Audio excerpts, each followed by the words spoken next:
Nick Porter here from the Tax Slayer Bowl in Jacksonville, Florida, where Georgia defeated Penn State for their 29th bowl win ever. This time it was 24-17, but the score wasn't always that close. At one point it was 24-3, and Penn State rallied back with a second-string quarterback. Interim head coach Brian McClendon leads his Dogs on the field against the Nittany Lions of Penn State. First possession, Georgia's Dominique Sanders tracks down Christian Hackenberg's deflected pass for a 6th pick on the year. Georgia would put 3 on the board as a result. Penn State back on 0. This time, Hackenberg finds the right color jersey in Chris Godwin for 51 yards. But Hackenberg left the game with a shoulder injury, and that would be the end of his day. That would also be the end of Penn State's offense for the rest of the half. As for the Dogs, they were just getting started. Wide receiver Terry Godwin dropped back in the wild dog, heaves to Malcolm Mitchell for a score, making it 10-3. We'll hear more from Godwin later on the big play. Now Godwin on the fade from Lambert with the amazing leap and grab. So pretty. Georgia up 17-3 going into the half. But looks like someone didn't tell Coach McClendon, as he looks a little worried. But he has a right to be, because this dashing, churning, won't be denied run from Sony Michel will be the last time Georgia scores, making it 24-3. Fourth quarter action now. Backup quarterback Trace McSorley to an acrobatic Geno Lewis for an amazing catch and score. 14-point game just like that. Under 7 minutes now. McSorley's back to pass. And look at this ridiculous snag by Deshaun Hamilton. That diving score would bring the Nittany Lions within 7. And after a failed 4th down conversion, Penn State gets the ball with 8 seconds left and a Hail Mary chance.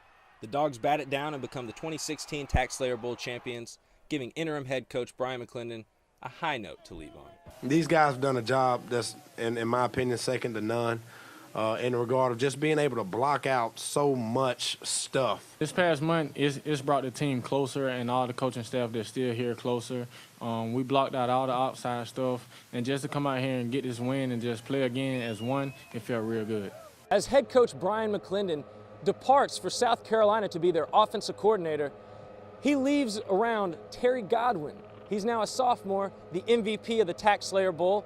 He had a 34 yards receiving, and he also had 44 yards passing. One pass, 44 yards, and a touchdown. It was pretty exciting to come out there and throw my first college touchdown. And, I mean, we've been working on that play all week. If you would have saw how he threw it this past Thursday, then you would have, really been scolding me while we said call it. As the play developed, I saw the safety bite up a little bit, and I knew he was going to be wide open. So I just had to lunch it and make sure I got it to him. Brian McClendon will depart after 13 years with the Dogs, playing and coaching. He will leave it in Kirby Smart's hands, the current defensive coordinator for Alabama. He's soon to be recruiting heavily in the offseason, try and compete with his current Alabama team. But they have a little bit to worry about in Arizona, coming up against Clemson next week. Nick Porter reporting from the Tax Slayer Bowl at Everbank Field in Jacksonville, Florida. Nick Porter here from Raymond James Stadium at the Outback Bowl. And the question leading up to tonight's matchup was, could Tennessee's offense overpower the 7th-ranked Northwestern defense? 45-6 answers that question. A sea of screaming orange inside Raymond James Stadium, welcoming Butch Jones and his volunteers to the field. First touchdown with Dobbs on the keeper, breaking free to put UT on the board. The Vols up 7-0. But it would be 10-0 before Northwestern could answer, with the 12-play, 5-minute drive, Big Ten style. Justin Jackson scores from 5 out. Missed extra point leaves it 10-6 right before the half. But Dobbs isn't done. He finds Alex Ellis wide open down the middle. Then read options to Alvin Kamara for an easy score, making it 17-6 at the half. The second half was the Jalen Hurd show. This was his only score from 5 out. But he was making Northwestern defenders pay every time he touched the ball. This made it 24-6, but Hurd wasn't done. Look at this stiff arm. He was on a rampage. He would break 100 with that carry. Now Dobbs, he wasn't done either.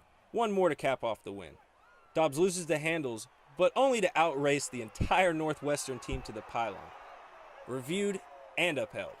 45-6 your final score.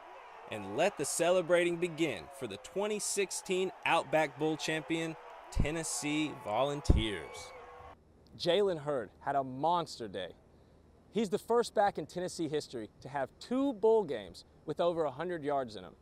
He had 130, 24 touches, and 1 touchdown. Let's hear from him.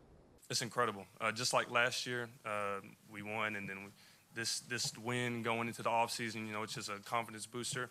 And, you know, we have nothing but to just get better from now. So last night they had that look in the eye. I knew they were ready to go, and then this morning I could sense it.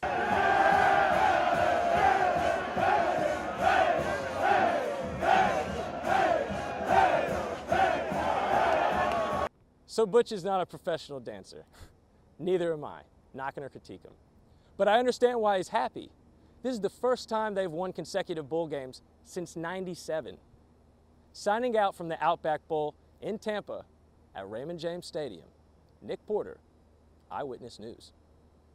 All eyes are on Chattanooga as 20,000 fans converge on Finley Stadium to watch the U.S. women's national team play against the Costa Rican women's national team. Go Team USA! Woo! Finley Stadium is buzzing today. The champs are in town, fresh off their 5-2 rout of Japan back in July to win the World Cup. And they are proudly showing off their new hardware. Tuesday, during an open practice to the public, the team gave us a taste of why they are the best team in the world. During practice, the greatest women's player of international competition history spoke about what it's like being a face for an entire sport. I think for everybody in that locker room, life as we once knew it is a little bit different. Walking in an airport, eating dinner at a restaurant, you know, a lot of us have become household names and very recognizable, and you know, there's really amazing things that go along with that. But you know, obviously, there's a responsibility to make sure that we keep growing the game. And coming to Chattanooga, you know, it's exciting because this is a small town, and we want to be able to reach out and inspire even the fans from the small towns. Since the June 16th shootings, our small town has been in mourning.